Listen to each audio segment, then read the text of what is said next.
Imagine running your own property business where every lease, every tenant request, and every maintenance issue is handled seamlessly with automation and in the background, enabling you to focus on the business versus in the business trying to run it day to day. Imagine where there was no guesswork, no chaos, just pure efficiency. Well, that's what we're going to run through today. And I know it sounds too good to be true, but we're going to show you this tool in the background here, which is going to be Bolt.new, and how you can create your own property management SaaS. You can go on and sell to others, or you can start to enhance in the future as these capabilities improve. Now that you've got the understanding of the base and the framework, you're able to go and improve in the future and deliver high quality results to your clients. So as mentioned, we're going to be using Bolt.new today. I'm sure many of you will seen this out there in the market. This is where it's supposed to be almost like a front-end developer. It's able to build your sort of website, as you can see here, and we can also integrate some elements like webhooks to be able to do some automation in the background. Here's an example that I've whipped up pretty quickly. On the left here, you can see all of the different conversation that we've used to get it up and running. Again, we can make this dynamic, so if we wanted to change some of the color scheme, we could say, for example, management experience, we could say please change to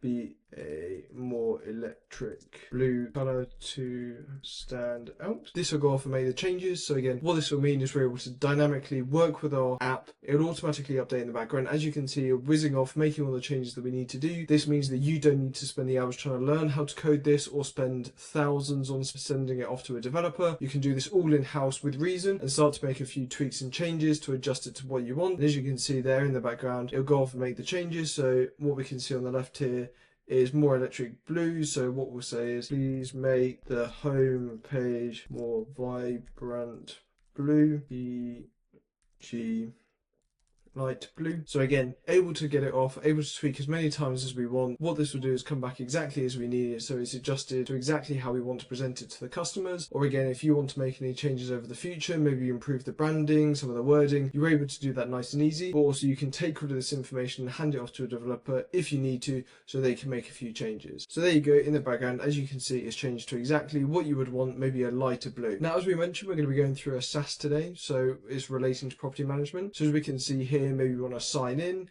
You could then have two options. Maybe you've got your residents as well as your property managers or estate agents. Let's go into the resident side first so you can see how that would work. Now, you've got to be careful with Bolt because it's not actually got full stack integration at the back end side at the moment. Other platforms like Lovable are starting to include that. I found in general, all of these platforms are still sort of improving. They're not quite there yet, so just keep that in mind. Again, we've just got some dummy data in here, so we can do tests, we can do a password. This will take us through to the dashboard. So again, this is nice and dynamic and easy to work with. This would be for that specific individual. You could see all of the different information. Again, if it's open or closed ticket, we can see how many they've raised, maybe when the next payment is due for their rent, so it's nice and easy to work with. They've got, again, dynamic buttons up the top here. We could also do, in this case, maybe raising a ticket. So remember, going back to that start, we were saying we want this to be handled automatically in the background, no chaos, no guesswork, being handled straight away. So for example, here you could submit a ticket. Again, this has all been done in Bolt.new. This has not been anything that we've coded. For example, here we could do main house in London 6. Again, we got some categories here. Maybe we want to say that there's a structural issue. We want to say that it's in the living room, and then we can give it a few details. So we could say the wall is falling down in the front room, but it's created quite a nice view. And again, what that means is we're not going to mark it as urgent, but as you can see here, we can toggle that on and off. And again, we've changed it in the background, so it'll go red if it is an urgent request, and it will stay yellow if it's not. We can also submit a ticket, and this is where we started to bring the automation in. So as I click submit ticket here, we're able to come into our automation side. What we should be able to see is this start running in the background. So as you can see here, so what we've done, again, links in the descriptions below if you actually want to get access to this. We're using some webhooks to receive that ticket. We're able to create a ticket in our table, which I'm going to run you through in a minute. We can get some of the residents' details. So again, rather than having them give their phone number, email address, we can actually gather that straight away. Again, enhancing the customer experience or tenanting experience in this case. We can categorize their issue. We can also have an approved contractor list. So in this case, if it's a high urgency request, we have the route up the top here, which is actually where we're going to send an email off to the resident and the contractor at the same time to say we need to get it dealt with straight away. Again, you could do this for the non-urgent, but I've just got it two different ways set up just for this demo. We're able to get all of their information. We're able to get all of the property managers, so your estate agent maybe that would be looking after this. We can actually send an email to the resident. And again, all this will do, is you can see in here, is we're able to confirm back to them and say, great, don't worry, we understand understand there's an issue. Here's your ID. We understand what the location is. So again, for example here, appliance issue in the bathroom. We've got the description here. So again, what have they said about it? What's the tenant said? We're also notifying the property manager because again, we're using some of the advanced features.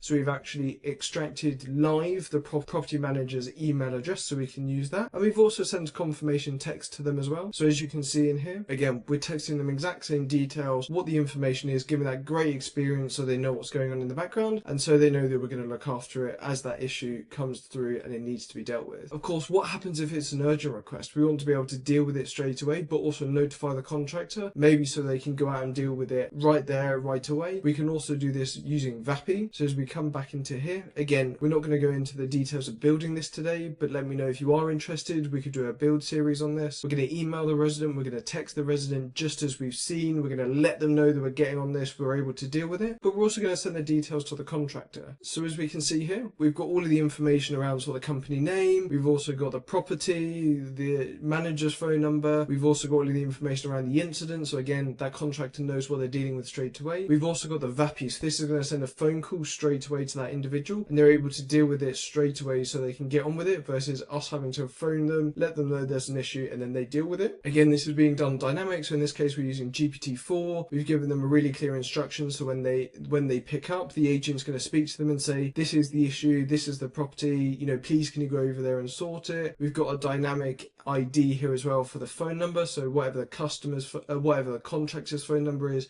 we'll be able to reach out to them straight away. So if you're constantly updating it in the background, don't worry, we'll be able to do this. Of course, what we're going to see is actually how all of this information is stored. So let's jump into Airtable, which is storing all of these tickets. We've just got some dummy tickets in the background here. So again, all of these are being automatically generated every time we send it off. So as you can see here, all of them have got a unique ID, a title, you know, the categorization of that issue, a slight description of what it is. We've also maybe got an assignee, so maybe if you've got individuals that look after that for that property, we can say the status, again, automatically saying if it's urgent or not, i.e. do we need to deal with it through that automated contractor. We can say the property that it's located to as well, and then maybe when it's closed, we can make sure that it's got a date associated with that. Again, we just mentioned around the contractors. So for example here, you can have all the different company names, the services, you can include their emails. So this would mean that you could automatically send off texts and phone calls and actually email that contractor with all the relevant information so they can get on with it, versus us having to play catch up and make sure they understand what that issue is. What we also need to be able to do is actually have the property manager's side. So again, this is all of the residents dashboard, but if we come out, we can actually go into the other side, which is maybe our property manager's dashboard. So if we come into here, again, we're just doing a dummy test. What we can see in here is again some of the KPIs. We've got around some of the properties, number of properties they're looking after, the total residents maybe they're looking after, the number of open tickets. You can make this dynamic. The maintenance maybe they've spent on the year to date. Again, this is just a placeholder number for now. You could also see what the most common issues are. So if you know that there's a reoccurring issue with the air conditioning, or famously, if you know McDonald's, their ice cream machines are always breaking. Again, that was actually a slight design by the manufacturer. So you could keep an eye on this and see actually what your most common issues are. We're able to pull all this information in dynamically, so that's where our refresh button here is, and we're going to walk through that in a moment. We can also see the details on these, so if you want to click into them, you can actually go and get some more details, which is great. We could also see by property, so for example here, we could see what the average tenancy rate is, the maintenance, the number of open tickets.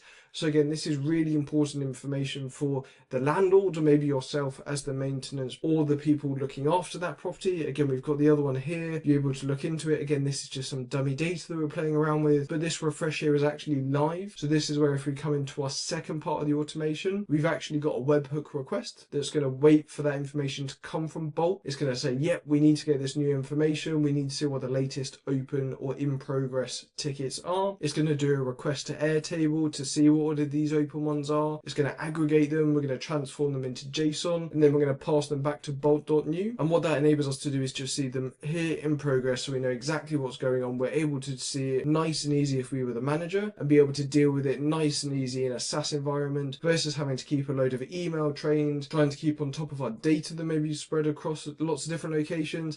But again, this enables us to have a really great experience. If we come to the top right hand side here, for example, you can deploy it. So we'll wait for that to go through. And again, this will just push it out more to the public side, so you'll be able to see it. This will just run in the background. It looks like there's a slight issue, so it's just waiting for us to make some updates. It should be able to go through and do this for us. Again, depending on the license that you've got, this can be nice and cheap for you. So let's just open that up. As you can see here, how the different pricings work. So you could have got Pro, Pro 50, Pro 100, Pro 20. Again, think about the thousands you would have spent trying to get even to this base spec with maybe a developer. You've actually been able to get there nice and quick, nice and easy on your own. And then you can do refinements with a developer, or you can try and get as far as you want on your own. And again, remember, these tools are just at the start. You've got Lovable, you've got Cursor, you've got Bolt.new, you've got lots of these platforms coming to the market. Personally, I think they're still getting there. They're still not quite finding their feet. Lovable's got a great integration with Superbase, which I think a lot of them are starting to adopt. Again, you look at platforms like Softer, that's trying to do the same thing as well. That enables you to have a mobile app, which is really interesting, but it's not got quite the same AI element at the moment where you could build it from scratch. So keep an eye on it, keep on this space. It's going to be growing incredibly quickly. And as we can see here, we're able to see it successfully deployed. So if we come to the left here, we can click on that, and this is how it would look for someone trying to log in. So again, a great user experience that they would be able to go through, and enables you to work with it nice and easy, make the changes. So imagine how quickly you could go from an idea to a revenue generating SaaS or actual product that you sell on just from using platforms like Bolt.new. It can take you to that next step incredibly quickly in the space of a couple of hours. That was a quick demo today. I hope that was really useful. All of the resources in the link below. Have a great day.